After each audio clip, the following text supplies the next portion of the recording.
On est au sommet de la recherche du G7 au Palais des Congrès de Montréal. J'ai Jean Lemire à ma gauche. Jean Lemire, documentariste, passionné de bateaux, qui a parcouru avec le Sedna 4 le Grand Nord il y a de ça 15 ans. Mais Jean Lemire, en plus d'être biologiste, vous êtes désormais émissaire au changement climatique et aux enjeux nordiques et arctiques depuis septembre 2017. Dans un premier temps, expliquez-nous un peu ce nouveau rôle-là que vous avez et un peu le potentiel de vos actions, là. En fait, c'est intéressant parce que le rôle d'émissaire, on s'en rend compte qu'il y a beaucoup de pays qui nomment des ambassadeurs thématiques maintenant.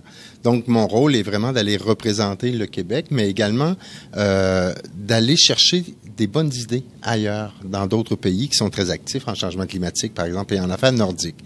Donc, c'est vraiment un nouveau rôle et ça me permet vraiment de créer des partenariats pour essayer de trouver des solutions. Ben, je vous le souhaite. Et justement, je vous entendais parler du Nord comme vous en parliez il y a de ça 20 ans, mais maintenant, vous êtes dans l'appareil gouvernemental. Mais je veux vous entendre parler de la recherche que l'on fait dans le Nord en 2018. Comment vous la voyez?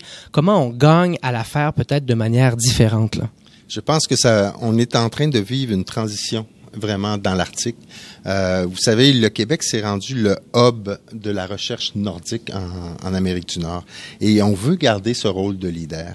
Mais je pense que de plus en plus, il va falloir qu'on inclue les communautés locales, les Inuits, par exemple, et vraiment travailler avec eux. Le Plan Nord est une bonne base. On est dans le partenariat dans le Plan Nord.